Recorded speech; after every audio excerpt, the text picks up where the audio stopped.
G'day and welcome to Conversations on Faith FM with Robbie, Alicia and Brad. This is your place to explore faith, life and everything in between. Text in your thoughts on today's conversation on 04888 185 00. Now get ready to join the conversation right across Australia, right here on Faith FM. Hello, good afternoon Australia and welcome to Conversations at our brand new time on our brand new day. Yay. How exciting. Yay! That was not as convincing as I thought. We could have been there, Robbie. Yay! We got Robbie here as well. How you doing, Robbie? I'm here. It's been a while, but I'm back. You'd been busy traveling around and talking to more people and being on other shows, and now you're back where it all started. That's it. Back home. Conversations is home. Nice. And also got Alicia here. Join us again this week. How you going, Alicia? Hey, yeah, I'm good. It's nice to be back. It's a new time for us this afternoon. If you're listening, it's Monday, 3:30 Melbourne time. So it'll be interesting to see. You know, we might have some new listeners. Some people might be wondering, wait, is this a replay or what are these guys doing at 3:30 on a Monday? But we're here at 3:30. Yeah, we are going live. I'm going to enjoy this slot because all the other afternoon shows that I go on are the same slot. So it's kind of more of a consistent feel for the afternoon shows. Yeah, I mean, the 2 o'clock was nice, so let's not get it twisted. I always like doing that because it would be straight I'm just trying to find reasons to justify why we moved it. One of the reasons we did move is we're actually working on introducing more kids programs to Faith FM. And just before Conversations today at about 3:15 East Coast time, you would have heard the first episode of Kids Corner airing. And you would have heard the episode of Bible Buddies. And we're working on getting more great kids content around that sort of time because we have a lot of parents who reach out to us and they say things like, hey, you know, this is when I'm in the car and I'm driving home and, you know, is there something that you can share for my kids that, you know, is good Christian content? And, we're working hard on making sure we got some cool stuff in that sort of vein. Yeah, just full disclosure, the introduction of Kids Club was Aris, my son, and he was so excited to hear himself on the radio just a few minutes ago. So it was only brief. He's only introducing the segment, but he was pretty stoked with it. So we'll get him doing shout out to Aris. Sorry? Big shout out to Aris. We'll get him doing ads soon, you know. Then he can hear himself all the time. Soon he might be on Conversations. Yeah. We'll put him on payroll, eh? Yeah, so when you're away, Robbie, we'll get at least one burger in there. Yeah. And he did a good job. He's like, well, when can I do a show now? Because like an intro was just an intro. He wants to do a show, so maybe we will get him on one at a time and have a little chat with him. Yeah, that sounds cool. Why not? Well, today on Conversations, we are going to be talking a little bit about something that is very important to, I think, every single person on the planet, because every single person on the planet has these things. And these things are values. When it comes to the way we think, the way we speak, the way we spend our time, we all have certain values, certain things that guide us and direct us and determine where we might spend our time. And so the reason I was actually thinking about this was during the week, and Robbie, I'm sure you'll laugh when you hear this. I was reading an economics textbook. Oh, yeah. I do that all the time. Yeah. But what it was talking about the nature of value itself, you know, how we decide what something is worth, and talking about, you know, things like prices and barter and exchange and blah, blah, blah. But the author came up with this really profound point that I think can be a good leader into today's conversation. And what he said is, you know, as human beings, we profess to value a lot of things.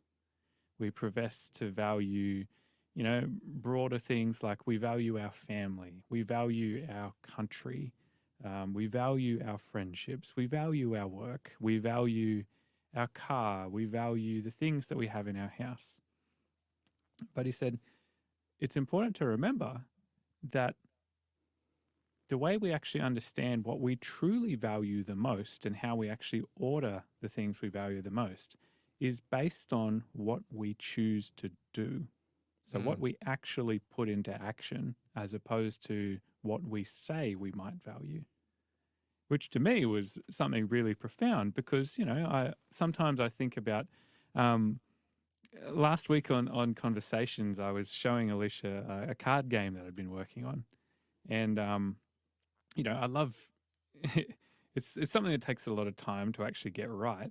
But I love talking to people about it and saying, yeah, here's something I'm working on. Yeah, it's really interesting. Yeah, I really like it. And then I kind of stopped and thought to myself, and I was like, well, hang on. I say I really like this. I say I really value this game that I'm working on. And yet I haven't actually gone through and taken the notes that I've been writing and, work on the next revision of it. I haven't actually done that in 3 or 4 months. So I say I value this thing, but I haven't actually done anything about it. And so that's why I really enjoyed talking to Alicia about it on the show last week, because it made me kick my own butt and actually get it done, So I wonder how happy your wife is now that you're spending more time with your card game. Yeah, well, that's interesting, isn't it? We can say we value our family, but, sometimes when you get home from work, it's like, no, actually, I just want to sit on the couch and watch the footy. Guilty. I feel like that's me and it's interesting because lately my family, we've been doing camping, a lot of camping, almost every weekend now. We're just going out to free camp spots. And the main reason was just to spend more time with our kids and more time away from home and all their devices and stuff. At first, my daughter, she was not having a bar of it. She was sitting by the campfire oh, you guys are so boring. But Campfires are so good though. I know, yeah, but I think it's just taking time for her to adjust. But when it comes to values, the value of spending time with our family, and like you were saying, I wasn't making that intentional time to spend with them outside of home. So now camping has been our avenue to kickstart that. Nice. I like that. So on this episode, we're going to talk about values. But before we get started, Brad, I think you've got some amazing new offer today to give away. And we need to tell people how to get involved with the conversation. Clearly, you guys have missed me around. And the most important, valuable thing on this show, you guys are just sort of, it's the conversation with ChatGPT. So, Brad, tell us, what's our giveaway for today? Today we have, I thought we'd switch up what we give away today because, a lot of the time we give away, good Bible study guides and texts and DVDs and things like that. But I was actually, coming back to this whole thing of values, this week I actually enjoyed sitting down and reading a novel. It's something I love. I say I love reading, but often I don't actually find time to do it. And so I thought, unless it's economic books. Yeah, well, that's not really a novel. But this is a great book called The French Pilot. And this is, a great adventure story about a young French boy who became, the French term for a ship's captain is a pilot, basically, and how he was living up to his values in believing in God, following God, and not giving up his faith despite persecution. So it ties in really well to the story the conversation that we're going to be having today. So it's a book called The French Pilot by Alan Steele. And we're going to be giving away the code word for this free offer a little bit later on the show. But the number you're going to want to use to be able to text in for that is 0488 185 00. That is 0488 185 00. And that's the same number you can use to join the conversation at any time. 0488 185 00. All right, Robbie. I really am hoping people will text us in on a Monday afternoon, let us know that they like this new show slot and, make us feel the love. So make sure you text us in. What was it? 0488 185 00? Yep. 00. It's been a few days or weeks or actually months since I was on the show. So good job that you guys are on. I can see that our good friend David has already texted us in, I think. Good to have you tuning in, David. You found us on a Monday afternoon. Awesome. And you know what? Hey, bit of an update. I actually met David. I was in Perth about 4 weeks ago, and I was doing some presentations at this convocation sort of thing, and David rocks up rocking a Faith FM T-shirt that we gave him off the Nice. show, and he's like, "Hey, I'm David," and so we had a good time. A couple of days there, I was there having a couple of meals at the cafeteria. And yeah, so David, shout out to you. I'm glad you're tuning in wherever you are. I know you're enjoying the show. And yeah, great to have you on the show. But wait a second. I'm going to see if I can do it. And now it's time for everyone's favourite segment on Conversations, Robbie's This Day in History, brought to you by ChatGPT. Can you hear this? Yeah, Yes, yes, we can hear it. I think what I'm going to do. Here it is. This is what I value. See, I Okay, value yeah, it. sure. I put the effort in, and it's an actual object lesson. And you're So actually doing it, yes. Oh well, yeah. This I is- can't argue with that. well, you know, this day in history is May 6th today, and according to my good friend ChatGPT, there are some significant events that happened on this date in history. And as I scanned through the list in preparation for this show, because I value this segment, get the pun. Good. Yep. Yeah, so you ready? Buckle up. Here we go. Down history. So in 1563, it's a year we all remember very well, 1563, King Henry VIII ordered the English language Bible to be placed in every church, which was an important step in the English Reformation and helped make scripture accessible to the common people. Now, I sort of Wow. value myself as a bit of a, not a historian buff, but a bit of a religious historian buff. And I have to say, when I read this, I had to double check it because I was like, King Henry? I thought it was King James. But it turns out it was actually started before King James, and King James brought the Bible to the common vernacular, which was obviously Shakespearean English, apparently. So that was 1536, a pretty significant date in history, I'd say. Yeah, we all take it for granted today that we've got the Bible in our common language, but it was something that started a long, long time ago. Here's another one. This one's very interesting. 1882, May 6, the United States Congress passed the Chinese Exclusion Act, the first significant law restricting immigration into the United States. And this act prohibited all immigration of Chinese laborers. What So year was Oh, this? wow. 1882.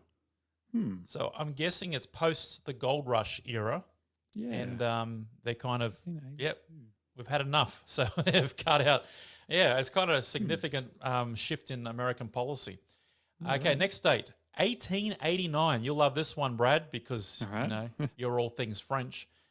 The Eiffel Tower was officially open to the public during the 1889 World's Fair in Paris on this day in history.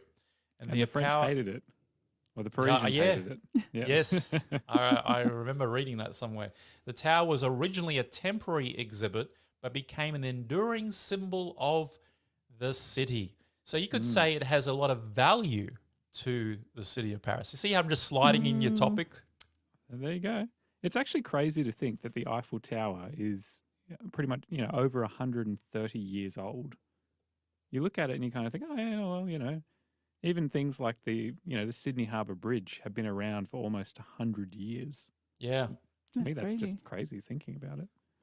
I've climbed the Eiffel Tower, but I couldn't go to the very top because apparently it gets so windy in Paris that they close off the top third in terms of access for the public. Because this is the story I was told when I was there, that someone got blown off by the wind and fell off and died. So I just think they just wanted to just spoil my adventure and my fun for the day. So that was 1889. Next one, two more. 1937, May 6, the German airship, the Hindenburg, caught fire and was destroyed within a minute while attempting to dock. The disaster resulted in the deaths of 36 people and marked the end of the airship era. It's kind of sad. I would like to go on one of those things. I think that'd be kind of a weird experience. Yeah. It's funny, like high but there's- slow.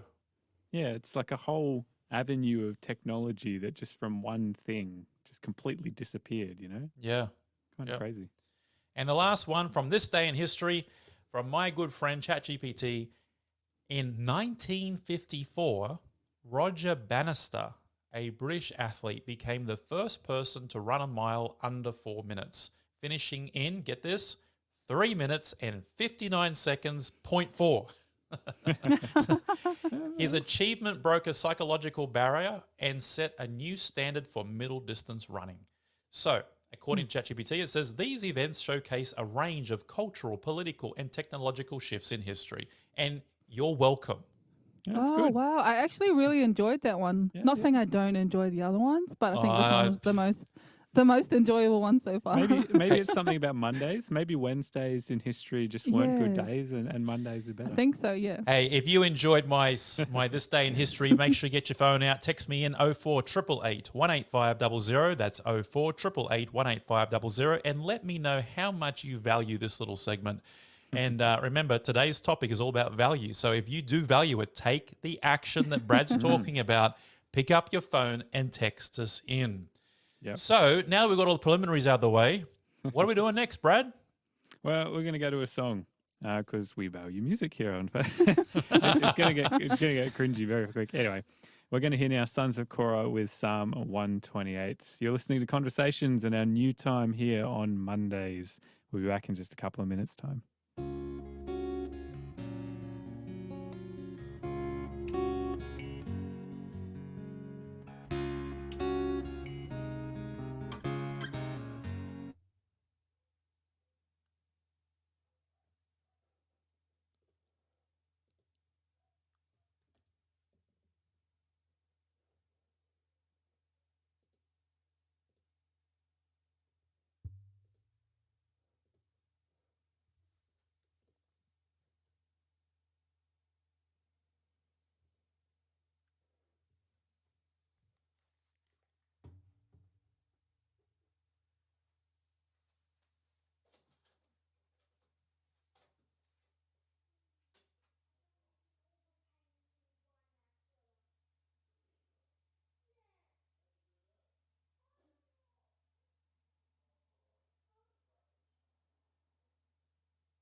Hey there, welcome back to Conversations here on Faith FM. And yes, got to mention apologies to our listeners who are maybe on Facebook or YouTube. We have actually been having to mute songs Yes, unfortunately. recently. Yeah, just because Facebook is not very kind to us when it comes to copyright and things like that, even though we've got permission. So that's why when it comes to music breaks, we unfortunately do have to mute those for our online listeners. But to everybody who is listening on Faith FM, what you just heard there was Sons of Korah with the song Psalm 128, Olive Plants.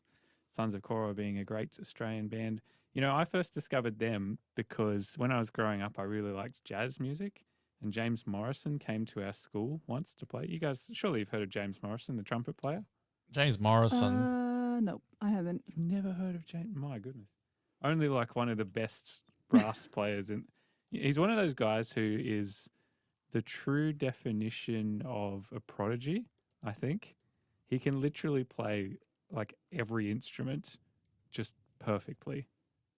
I saw this video of him the other day where he was playing a trombone and he was playing an entire song on trombone without using the slide. Wait, how do you do that? Just like basically buzzing his lips at different ways to create the different overtones. In the middle. Wow. Anyway, to me, it's bonkers. Anyway, but that's how I first heard about him because he came to our school and he played some stuff. And I was like, oh, this James Morrison guy's cool. And then I saw that he'd done this album with Sons of Korah and had won an ARIA award or something like that. And yeah, discovered those guys. They're really interesting bands. Like they do these interesting renditions of songs where they take the lyrics straight from the Psalms. So they don't change them up or anything. So yeah, Sons of Korah, really cool band, Australian band. Yeah, we got a message came in from Austin saying about Robbie's ChatGPT segment. Wait, did you highlight that so it popped up on our screen? All I can say is someone values it. That's good. He says, I feel young again because I now have a religious history class every Mondays. Praise the Lord. Well, absolutely, Robbie. Thank you. Or should I be saying thank you for your hard work, or is it actually your hard work? I'm not sure. Well, I do have to have a chat with my chat assistant, so Fair enough. see it how you like it. Yeah. And also, just quickly, Ben texted through and he said that he likes the new time slot that we have and he values conversation. Awesome. Thank you, Ben. We appreciate you tuning in. We value you. Keep doing it. Come on, tuning we've got in. to How many put times this can word we say value that into this show? everything. Well, Oh, we look, he don't- says Ben just texts back. He says, "I value conversation." Good job, Ben. You're on board with us this afternoon. We're He's talking into it. about values, and you value the new time slot. Awesome. Oh, that's brilliant. Well, ultimately, yeah, this is what we are going to be talking a bit about today because values are important. They really do determine how we choose to spend our time. And, I want to chuck the question to you guys as well as out to our listeners. If you had to say to somebody what it is, let's say the top two or three things that you value in your life based on what you spend your time doing, like what you choose to do, what would those actually be? Ladies first. I think my biggest one would be my family. Sort of during the day and everything, I always think about what I'm going to make them for dinner, what they're going to have for lunch tomorrow, if they're warm, if they're, I'm always texting in or ringing them to see how they are. So I think family is one of my biggest values. Robbie, we'll go one. Oh, you for value one. me? Oh, No, thank I you. mean- I didn't realize you're so high on your list of values. We'll go one for that's one of my values. Robbie. Robbie's turn. So for me, I think the number one thing would be obviously God, and that might seem cliche, but like if I use your metric, Brad, that you said before, like what you value you spending your time and effort on, I think that holds true in my sort of sphere. Then it'd be family, like you just said, Alicia. Yeah, and again, if I use your metric, it's very, very much on par. And then I'd say thirdly, the thing that I value is the sort of the attitude of communicating the message of salvation through Jesus. Like that's something that I value so much so that it's changed the course of my life, right? Like it caused me to change careers. It's impacted most of my decisions as an adult because as I've chosen, like where I live, what I do for income, what I spend my money on, what I spend my time on, it's all connected around that value of am I communicating the message that I've received with others? And so like that's impacting what I do for my for Faith FM, my job, what I do with my spare time, like writing books, producing web content. It's all around that sort of value of wanting to communicate what I've got with others. And what I've got with others is kind of connected to number one, right? Because I've got this value of where God sits in my life, and then families in that mix there as well. So that's how I put it Yeah. together. Yeah, that's interesting. Just going back on what you were saying, Brad, and thinking about how you spend your time the most. Like I'm sitting here thinking, what do I spend my time with, doing the most during the day? And that's sort of where your values lie. So my first one is family. God, I think at the moment, like where I am at in my life, he's not at a place where he should be, if I'm being honest. Okay. And I think that sort of stems from just, my personal relationship with him and struggling with different things in my life. And I think my third one would be I value just my, it always comes back to family for me. Like everything, like especially when you have children, it always just goes back to wanting them to be happy and, encouraging them to have this relationship with God. And I think that's where a lot of my time goes. So I think of my values as where my time is being spent the most. And at the moment, it's just all on my family. No, that's fair enough. I think you get a lot of value. They're saying again. It's important to actually stop and think about sometimes. What do I truly value in my life? Because sometimes you can catch yourself going, oh well, I do value my family, but do I actually then invest the time in that? Do I put my energy towards it? Do I put my money towards it?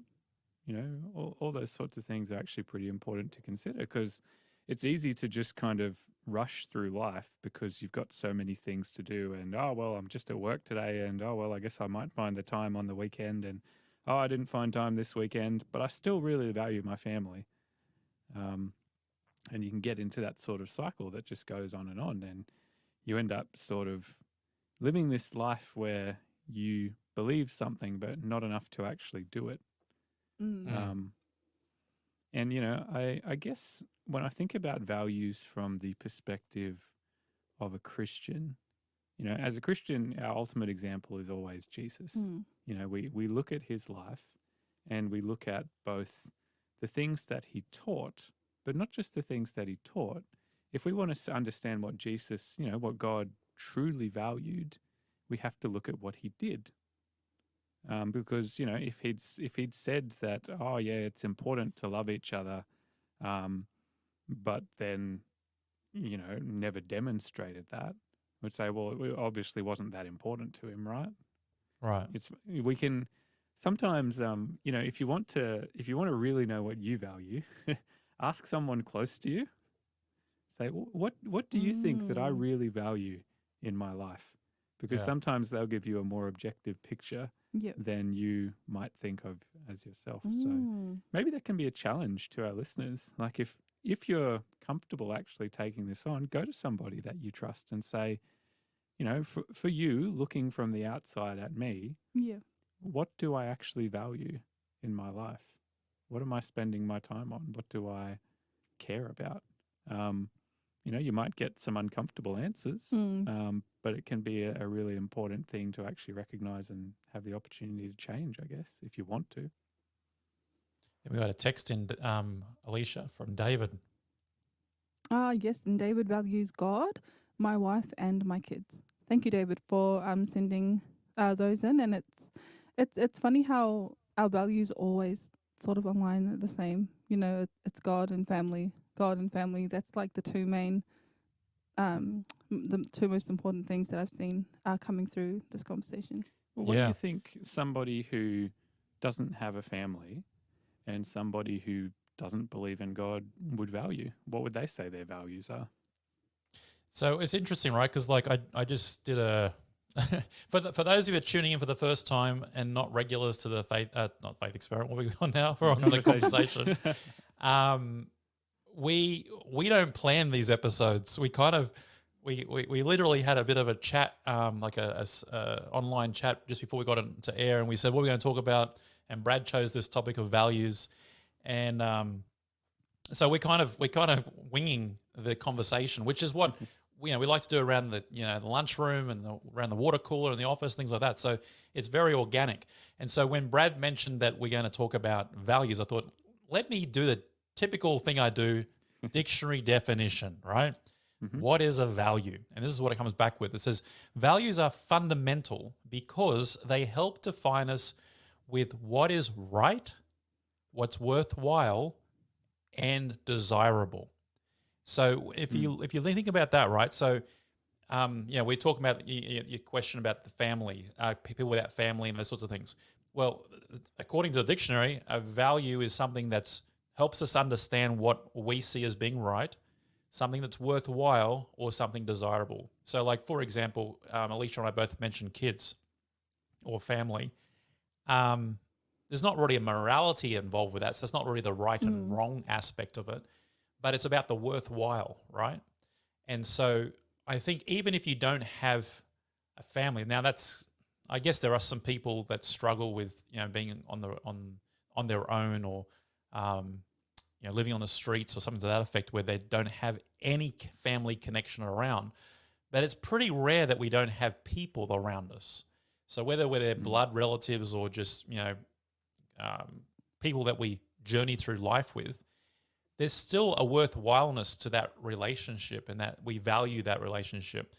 Or if you don't have it, you might desire it. You might, even though you might not have family, you might still go, why do I value the idea of family. It's a desirable in my sort of approach to life. It goes on and says that these values can include concepts like the idea of honesty, integrity, and fairness, and respect, responsibility, and compassion. These values shape not only personal choices and ethical behavior, but also help establish the norms and practices within larger society, professional, and cultural contexts. And so, like no matter where we sit in the spectrum, right? Like if we're talking about like Faith FM, for example, we have a set of core values that hold us together as a network, right? And so as employees, as volunteers, as producers, we sit around and we share those core values, and that's what binds us together. If you go into the larger community, we're going to have another set of values that bind us together as Australians, right? So I think everyone, whether you recognize it or not, we're actually impacted by how we see these principles that we call values and how we put them to practice. Yeah, with what you're saying there, like as Australians, we like to say that the fundamental Australian value is the idea of everybody having a fair go. If you said to someone, "Oh, what does it mean to be Australian?" It's like, "Oh, well, you be friendly to other people and you want things to be fair." And whether you agree with it or not, there's a real fundamental that's a real fundamental value of Australian society. And so if we see somebody who, is getting picked on or whatever, if you see an underdog succeeding or whatever it is, in Australian culture, there's a real celebration of, somebody who didn't seem to have a chance really succeeding, or the idea of if you see somebody who's being treated unfairly, it's this idea that, no, it's actually really important that you call that out and that you do something to help them. Whereas in other societies, that's not so much of a big deal. It's like, oh, well, it's tough for everybody. Not my problem. Sorry. So it's interesting, right? Like as you were talking, I was like, let me go talk to my friend, ChatGPT, and let me see what AI thinks are the Australian values. What does it mean to be Australian, right? So have a listen to this. See if you agree with it. Okay. Number one, the value that defines Australia is fairness. There you go. Which is what you just said, right? It says, Australians often pride themselves on the sense of fairness, sometimes referred to as fair go mentality. This value promotes equality, justice, and encourages support for those who might be disadvantaged. So that's exactly what you just mentioned, right? So that's number one. Number two, mateship. Mateship is a core Australian value emphasizing loyalty, friendship, and camaraderie. It's about standing by your friends and peers in both good times and bad times, offering support without seeking personal gain. I see that and I immediately think of like all the fundraising that we do as Australians for like disaster relief and things like that. You see the Aussie battler getting out there and getting it done, no matter what the cost is to themselves. So I'd agree with that one. Would you guys? Mateship? Yeah. Yeah. I mean, no. Well, I was going to say is I guess the flip side of that is if you actually look at Australia, if you look at some statistics about things like loneliness and depression, I remember seeing the other day that it's people under the age of 30, it's something like 1 in 3 people under the age of 30, and this is some statistics from Beyond Blue I saw, so that they feel lonely pretty much all of the time. So we profess to have this value of loyalty and looking after mates, and But I think that's also generational though, because like the younger the generations are getting, the more disconnected they are. They're more connected, in air quotes, but they're more disconnected from the neighbor next door. The guy down the road, the woman at the bakery, the guy down. Like when I was growing up I was born in the 70s, like late 70s, but I grew up in the 80s. Like I remember the 80s. Yep. And you'd go down and you'd know the lady at the pie shop, you'd know the lady at the bakery, and you know your next door neighbors on both sides. You play with the kids behind you. Whereas like my people with like my age now with kids, like little kids, like, under 10, they don't even let them play with their next door neighbors for fear.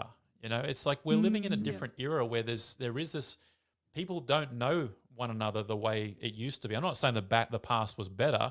I'm just saying it's changing. And so like this whole mateship thing, I think when push comes to shove, I think we still get out there and we'll get on the plastic rubber dinghies and go out and rescue people out of cars and flood water and stuff like that. But we don't have the next door neighbors, we'll watch out for your mate. You're going on he's going away for the weekend camping. We'll watch over your house, sort of stuff like that. That's kind of gone in suburbia Australia now because we've gone into more urban, accommodation, and we're in apartments and things like that. So and for the younger generation, I definitely agree. They are more disconnected and a lot more lonely. Yep. A couple other ones real quick. I won't go through them all. One is resourcefulness. Australians are often very resilient and resourceful, a trait thought to be shaped by the challenging and often harsh Australian landscape. I remember there was a song, when I was growing up as a kid, John Williamson is a country western singer in Australia, and he had a song, True Blue. You probably heard of True Blue, right? Yep. And there's a line in that song that says, tie it up with wire. And it's if you haven't grown up in the country, you won't get what that means. But in the country, anything goes wrong, you can always fix it with wire. You just tie it all up and that. And so there's this idea that like in Australia, like if someone breaks, we'll figure a way to make it get to the finish line. It might be pretty, but it will do the job. But right? it'll work. Yep. And another one here, which I totally expected on the list, was laid back. We value being laid back in Australia. Love of outdoors, which makes sense, and love for sport. So, and again, what you said, Brad, whatever you put your energy into is probably what you value. We put a lot of energy into sport in this country. Love it or hate it, we do. And so anyway, that's interesting, right? Like you can identify a country based on the shared values. And I'd be interested to see what you did if you compared it to, say, New Zealand, or I think New Zealand would be similar to Australia somewhat. Yeah. But like if you did it to, say, I don't know, Kazakhstan or one of those places, probably very different. What was the last? Not the one of the last ones you mentioned there. Can you go through them again, just quick? So it's resourcefulness, laid back attitude, love for our outdoors, and sport. Yep. So it's the laid back one I find interesting because I remember when I had some mates visit from the United States before, and they would just say, "You guys are so lazy." It's like, no, we're just relaxed. No, you're lazy. Like, why aren't you doing this with your time? Like you could be out. You see a problem, you could be fixing it, but no, you just let it. No, it's okay. And I was like, oh, okay. So just different perceptions of the same thing, I guess. I think sometimes our laid back attitude can be both be misunderstood and also misapplied, right? Like, Mm. I think there is definitely a bit of the laziness aspect to and putting it under the cover of I'm laid back, I'm not stressing, Yep. Yeah. but lazy. Yeah. But then equally, I think the laid back side of life is not taking everything so serious, right? Mm. And like if you compare that, and I'm married to Europeans, so I can say this on air without being like hung or anything. Europeans are really uptight people, generally speaking, right?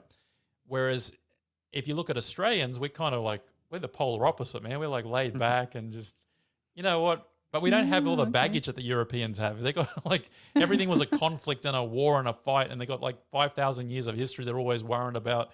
Whereas in Australia, it's like, yeah, mate, like who's going to come and get us? We're on a beach, you know, like Yeah. so. Yeah, it's one of those things that frustrates because I don't like the when it gets played into the whole lazy card because I think Mm.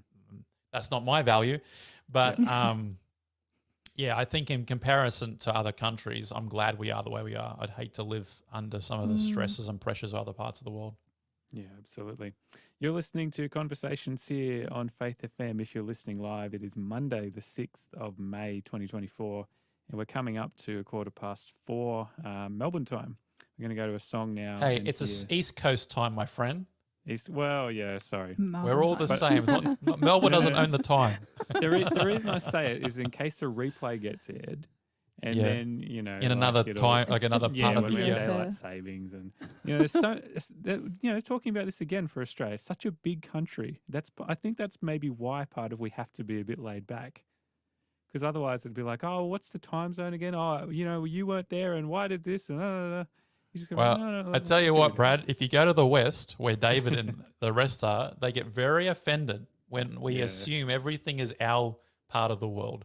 Because you're right, the country is very, very big, and there is a Yeah. whole city and a whole population over there that don't have much to say about the East Coast. No, That's fair enough. nice. I fully support the West Australian cessation movement. There you go. They can be their own. I am more than happy for every state in Australia to be its own country, but that's probably a Another different conversation. Okay, that was not an official position of Faith FM. That was just the official position of Brad. Yeah. Oh, good. All right, let's go to a song. Let's hear now Stephen Curtis Chapman with Treasures of Jesus. You're listening to Conversations here this afternoon on Faith FM.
we go.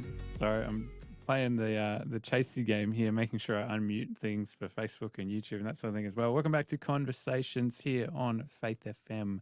If you were listening live, you just heard Stephen Curtis Chapman with Treasure of Jesus from the album All Things New. And I guess if you are listening on Facebook and we have to mute the songs for you, maybe you can just jump on Spotify during the song break and you can listen to it at the same time and you'll come back at the same time as well. Or you can jump on the Faith FM website or the app and yeah. listen to us live as a simulcast broadcast. Plenty of good options. Today we're having a chat on the show about values, and thank you for everybody who's messaged in so far. Remember, you can text in at any point on 048888 185 00. And the question we're asking is basically, what is the most important value that you hold based on what you do? And, before the song break there, we were talking about, when it comes to Australian values, things like mateship and resourcefulness and, our love of sport. I remember thinking about this a couple of years ago going, I really love rugby, but haven't watched a game in a while. Do I actually like rugby all that much? And, now I'll try and make sure I wear my Newcastle Knights shirt around the house and that sort of thing to remind myself of what I actually To remind value. you that you like rugby. Yeah, that's right. You I know should it have sounds a bit just changed what your values are, bro. Just go, I don't value rugby anymore and be done with it. This is coming from that's a someone who good one. doesn't really follow any of that stuff. But fair enough. Well, you're up in Queensland. You got to like rugby by default, mate. look, the last rugby game I went to or watched, I was probably like the early 2000s. So it's been a very long time since I was around any of that stuff. That's right. That's good. That was back in the glory days for the Knights, so that was a good time for me. Well, see, we never lost games. So the Brisbane Broncos were just winning. It was like, and then we won the grand finals and we won it. So it was just kind of like, yeah, all right, we've won. Done that I get it. over it. And then the next thing I hear 10 years later is that we're losers. So, That's it. hey, Well- so where do we get them from? So, we're all Christians here sitting around here having a chat this afternoon about values in general. But where do we get values from? Obviously, we're talking about some national values, some individual values, but let's try and bring this to some sort of connection with, as Christians, we have values. How do we get those? Where do we find them? What values do you find in Scripture? Yeah. Shoot. Yeah, good questions. I guess I'd answer that by saying for the vast majority of people, what we value in life ultimately is something that we learn from our parents, at least initially. Sure. Because they're the people that we see every single day.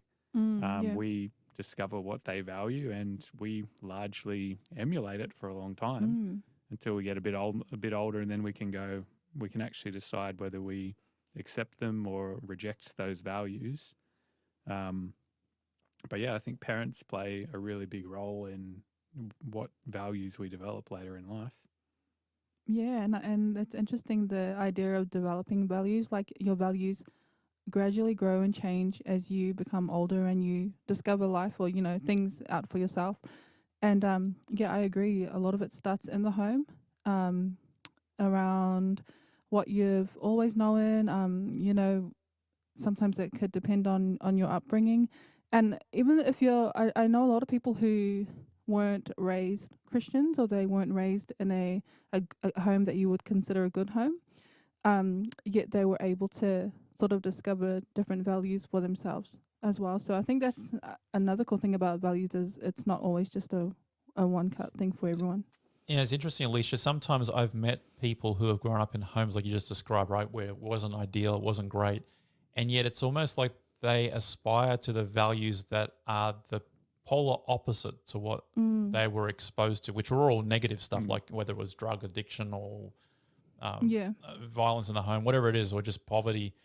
Like, for example, I know some people who grew up in very poor homes, and because they were in poverty, they valued assets and money acquisition more than anything else, and that changed the bent of their schooling, everything they did in school was all around, okay, what am I going to do? What classes I take and what effort I put into what clubs will help me get to where I want to get with the value of money or property or real estate, those sorts of things.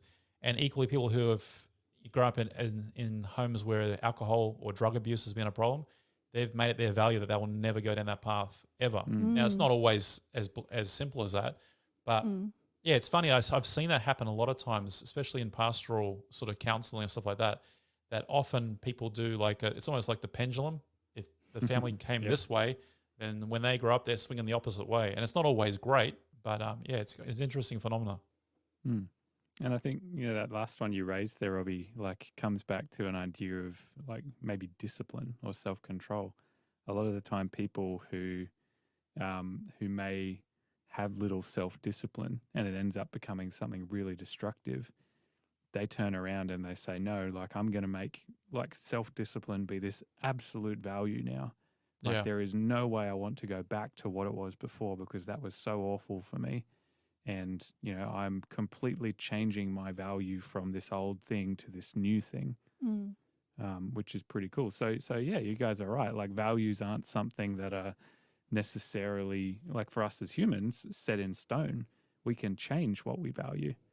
And ideally, we would want to change what we value from something of lesser worth or something less desirable or, the other things you shared before in that definition, Robbie, to something better.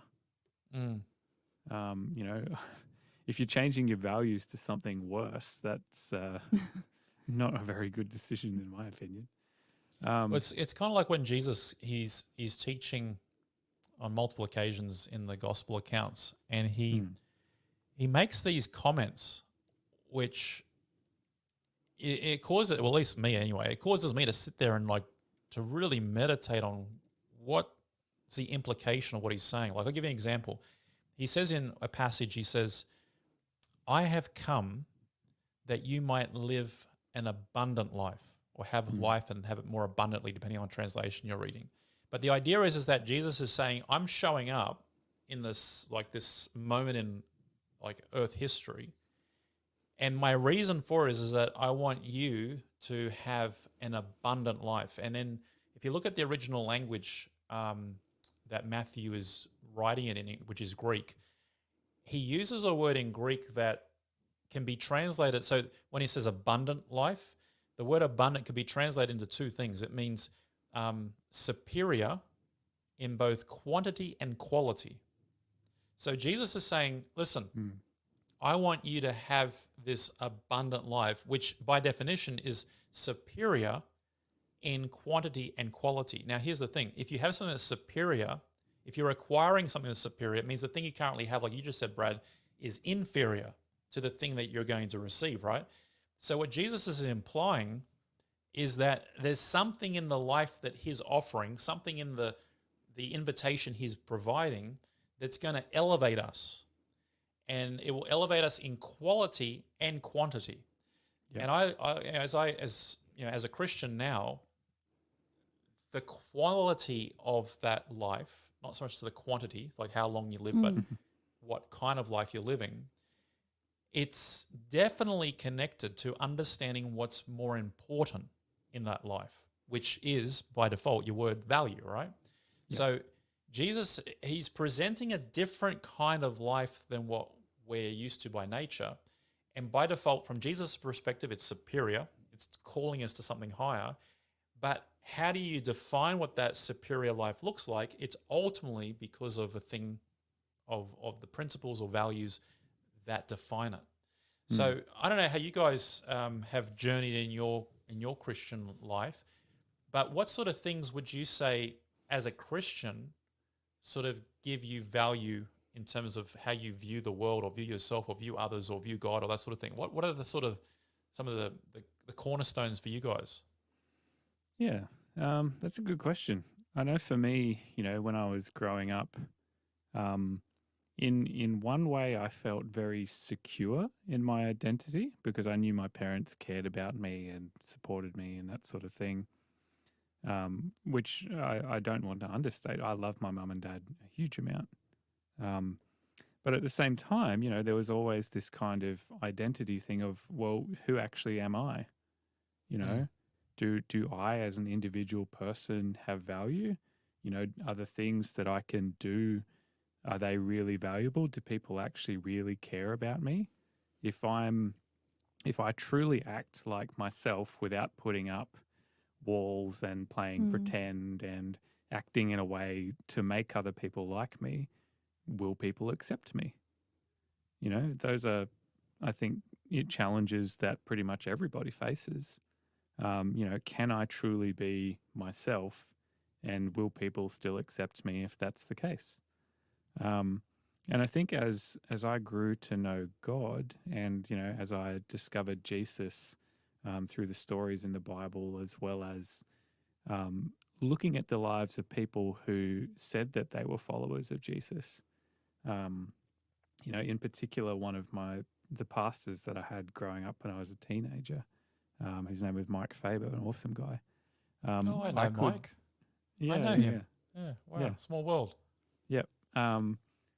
So I guess the point that I was making with that is, like, I could see a picture of God through Jesus and through these people who said that they were followers of Jesus, because there was this consistency between the two. These people loved me when I was, being true to myself, like when I was not putting up walls, when I was being really honest, when I wasn't pretending or anything like that. They still loved me. They still cared about me. They didn't say, you must be a different person for me to love you. And for me, I then understood that, like, that was the picture of God. And there's a difference between that and saying everything you do is acceptable. Yes. There's a difference between that and saying, well, I love you even if you do things that I don't love. But that's what helped me to understand, what God's character was like, and what he valued, and what my value was to him. Because, as you see in the story of the Bible, Jesus, it says that he loved every single person so much, so each individual, that he was willing to give his life in exchange for ours.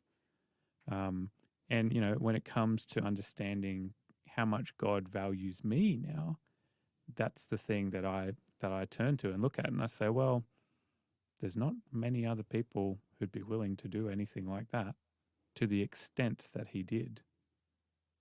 So, yeah. It reminds me, Brad, what you were saying at the start of your point just now, is that especially for boys or males, for like the first 20 years or so of life, we live in the shadows of our fathers, generally speaking. And that's a good thing. It's not a bad thing.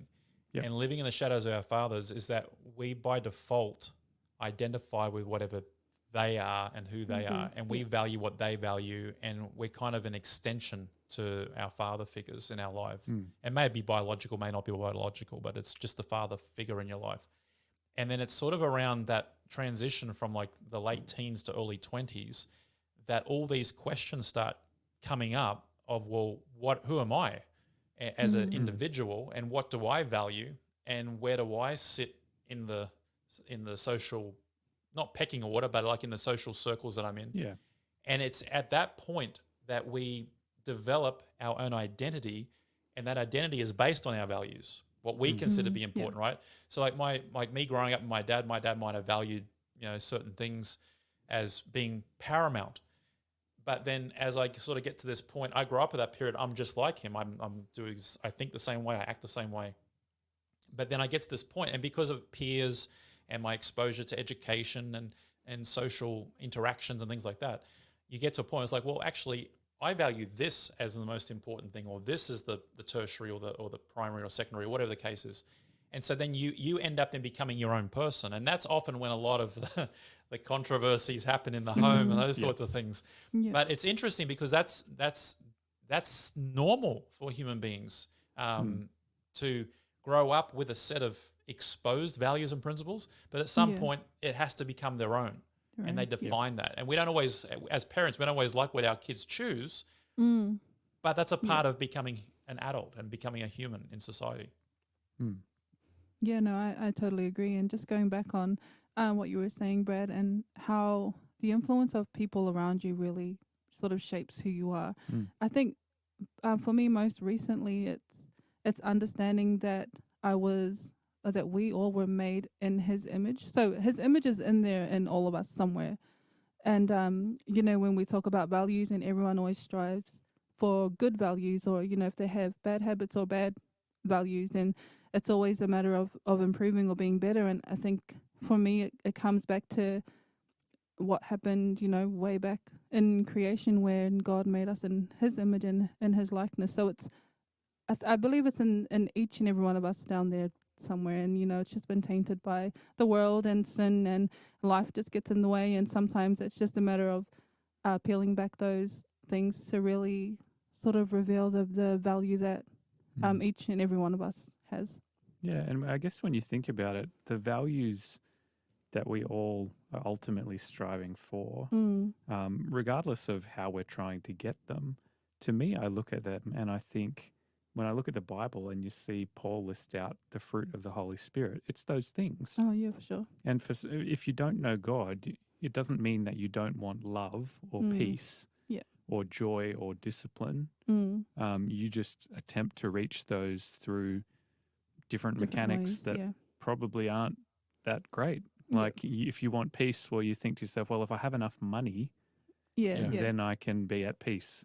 If I put the notifications in my phone to meditate once a day and to make sure I go to the gym, well, then I will have self-control. If I give enough gifts to all my family and all that sort of thing, then I will be loved, and those are just like, it's the right goal, but the wrong methodology to get there, I suppose. Yeah, like when I lived in Asia, I worked a lot amongst Buddhist people and have some very good friends who were Buddhists. And we used to often have discussions. They knew I was a Christian, I was a pastor, and one of the Buddhist friends that I had was a Buddhist monk. And so very devoted, very well versed in their teachings and things. Anyway, we'd often have conversations and things about the similarities, the differences, the goal of being a follower, and all that sort of stuff.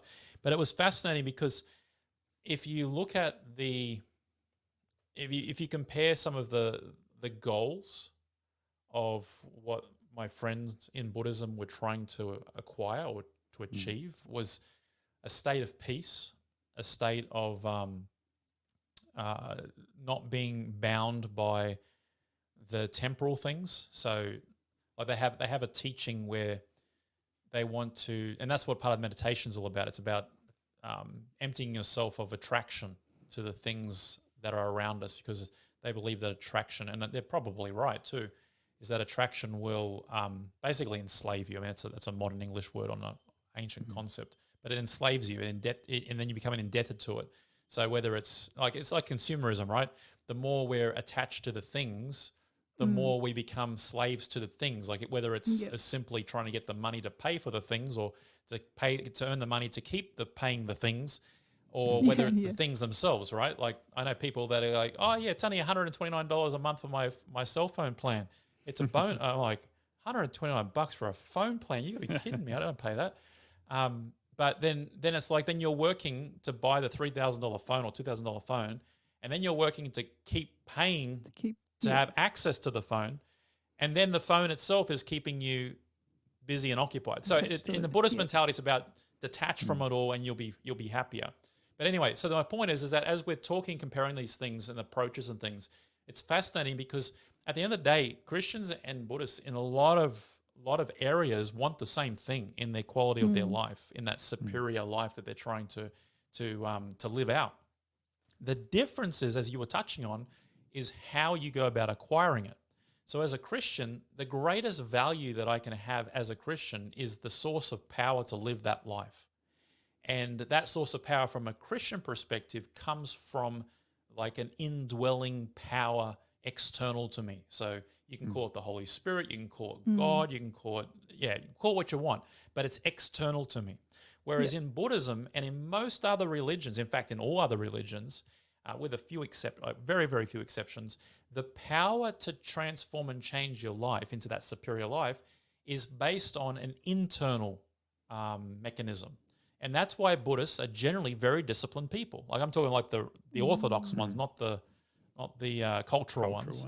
Yep. They're disciplined people. They're waking up at 4 a.m. They're having their cold shower. They're doing 2 hours meditation before they even get to breakfast, because they're trying to use the power inside to will it to have the superior life. Whereas the value of the Christian is that we don't have that power. We know we don't have that power, and we're never going to get that power unless it comes from outside of us.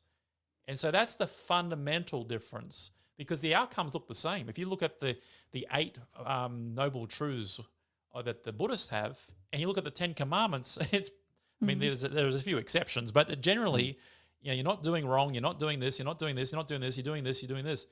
But the power is, the starting point is different.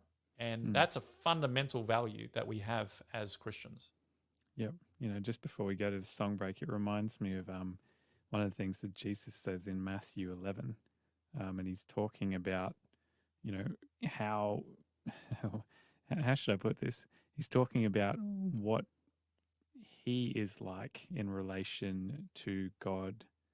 And he says, in 28, he says, "Come to me, all you who are weary and burdened, and I will give you rest."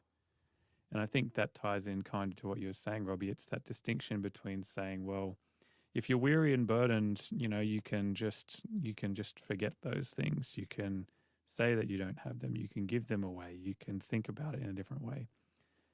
But Hey, Jesus, go ahead.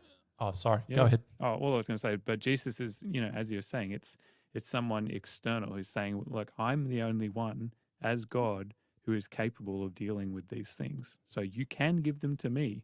Like, I would like to take them from you because I love you. Spot on.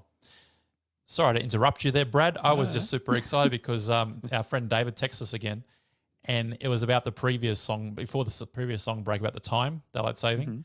And so David goes, "Hey, as a West Aussie, I'm so glad we don't have daylight savings like you guys have to endure." And then he goes from September to April. So, yeah, David, Queensland is with you, WA. We're still in front of you, but we're with you. And, so thanks, David. Awesome. All right, let's go to a song now. And when we come back from this song, we're going to be giving away the code word for today's free offer. So make sure you stick around.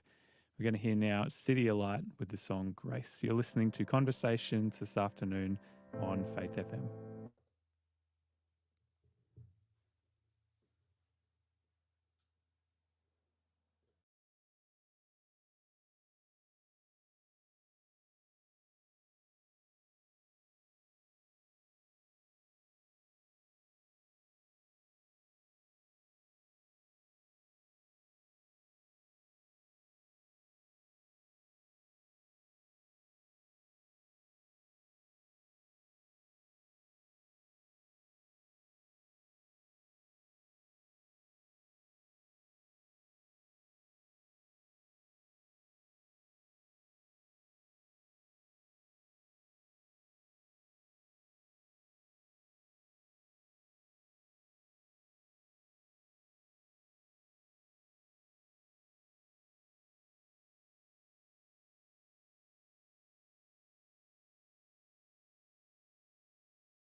Welcome back to Conversations. That song you heard just there was City of Light with Grace.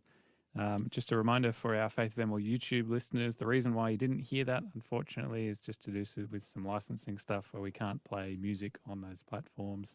But you can always tune in at faithfm.com.au and listen to the live stream there as well.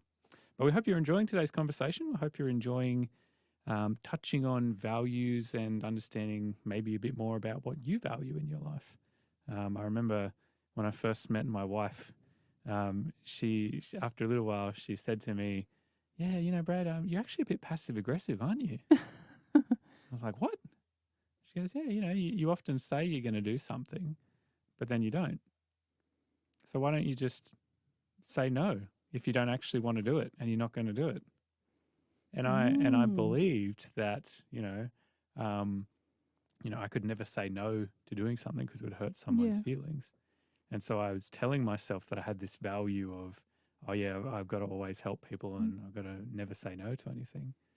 But then my actions were actually, I wasn't doing it anyway. I would say yes and then not do it.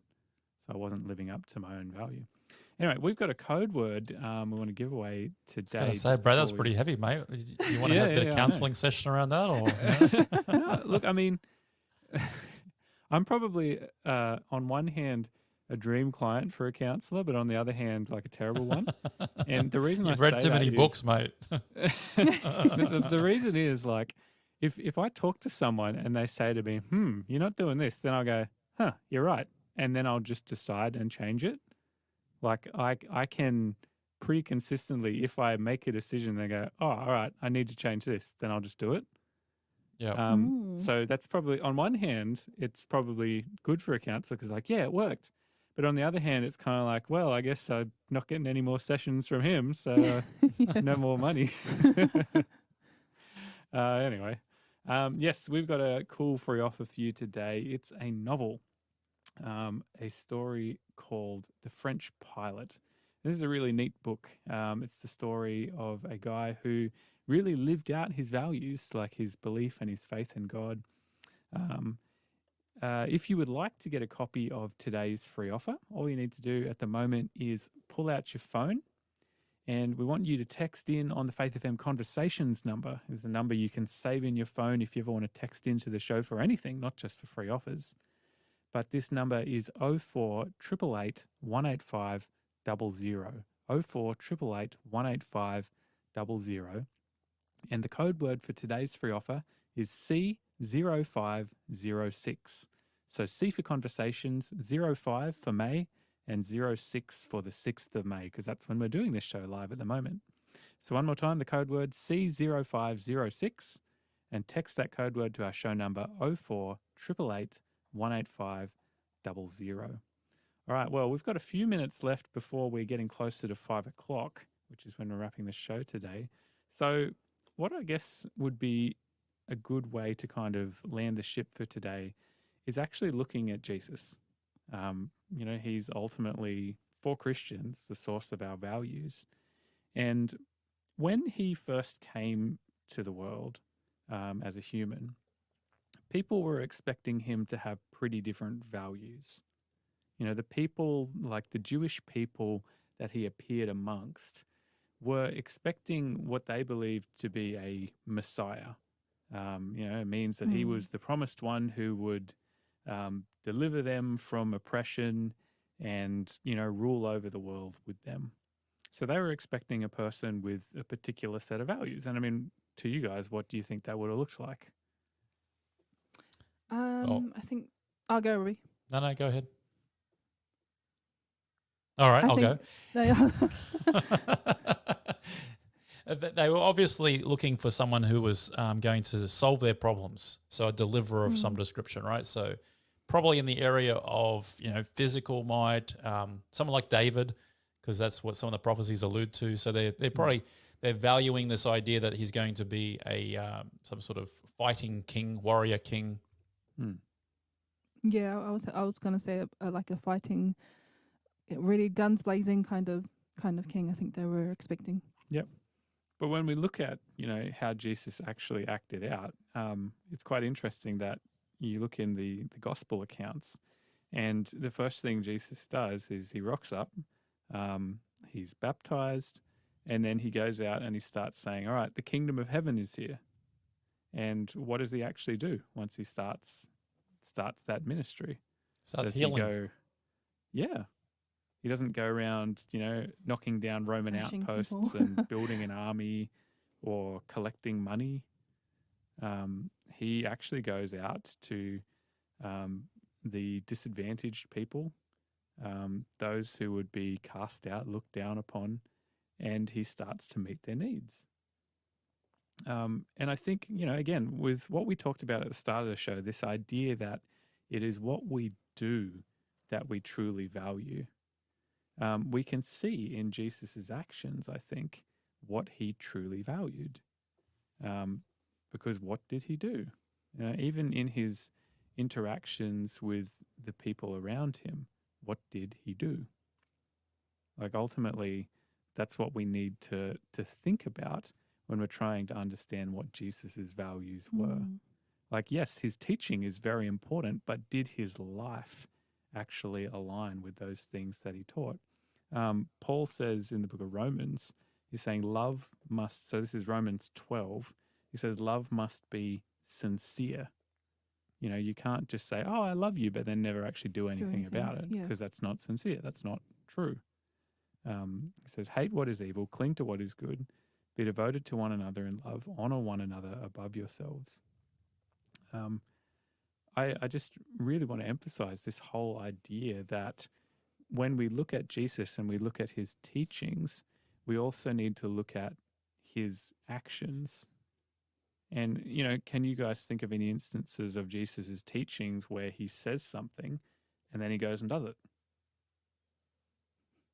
Well, he any went. instances stand Well, out to you? he makes the point that he's gone to the lost house of Israel.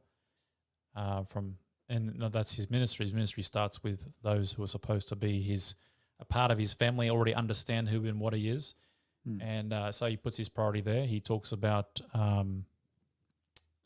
like rescuing like in the Old Testament prophecies, it talks about how that he's going to rescue people from the prison house. He's going to rescue them from their lame, their blind, there's different infirmities. And so, like you said, the first thing we see him start doing once he announces that he's here is exactly those things. So I think his walk matches his talk.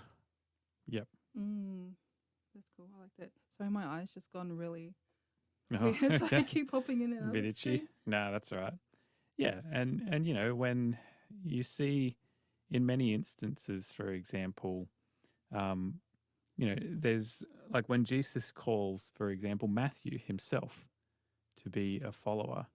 I think we see something really interesting because, if Jesus claims to say that, love is one of his fundamental values, calling someone like Matthew to actually follow him would be an interesting indication of that, because he is somebody that nobody else would have loved.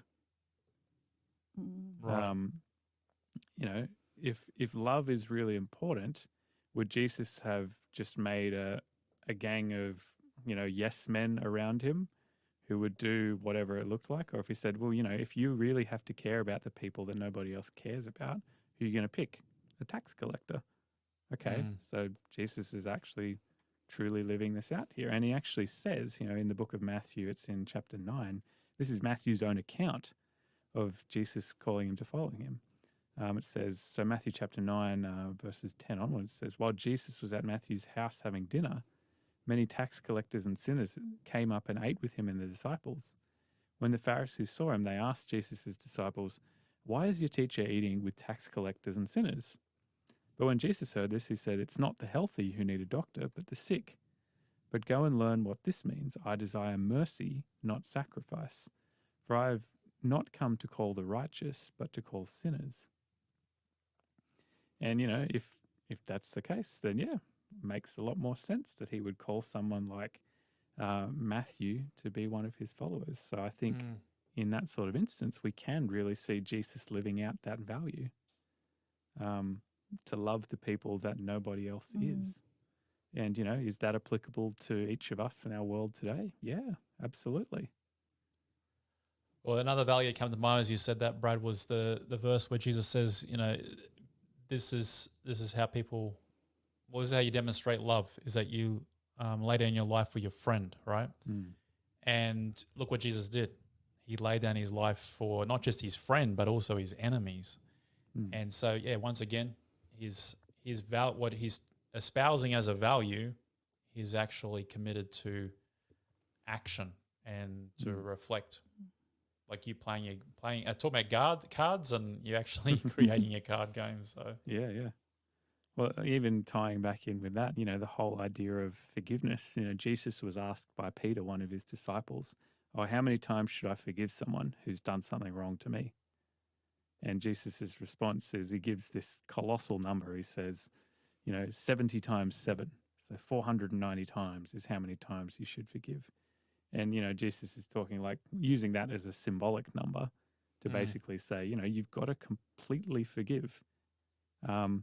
If it takes you if you can do it in one time, great. If it takes you 7 times, all right. If it takes you 100 times, well, keep going. So we only have a few minutes left, Brad, but I know.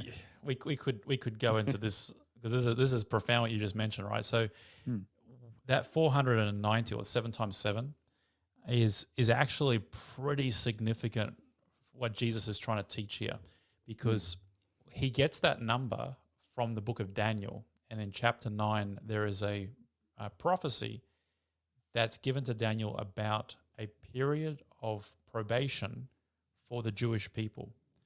And so basically God's saying in Daniel's time, he's saying there's 490 years that you guys have got that there'll be forgiveness.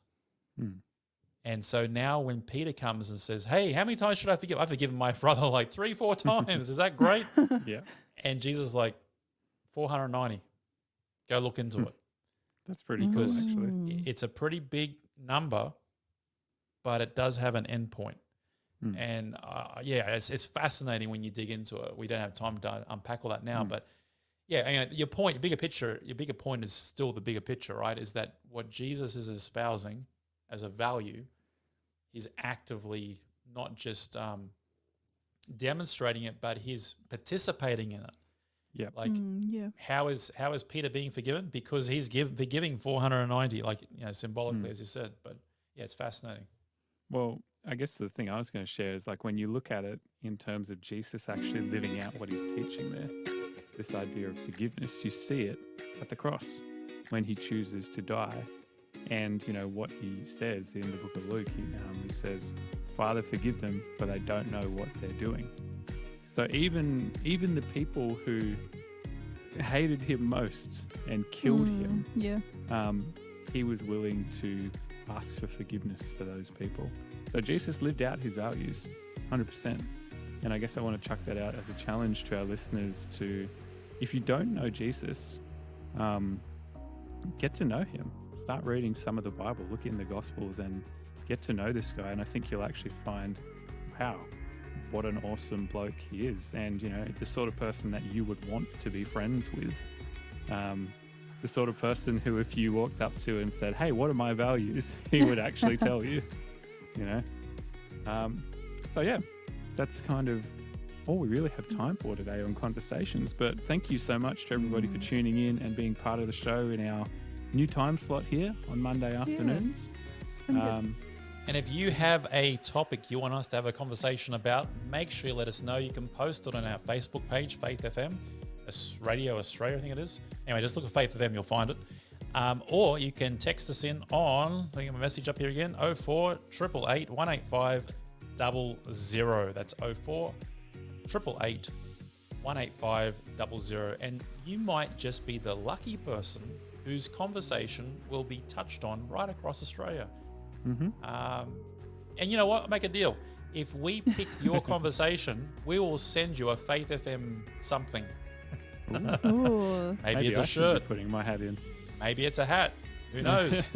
But text us in, let us know what you want us to talk about on Conversations, and we'll do our best to connect it to faith, life, and everything in between.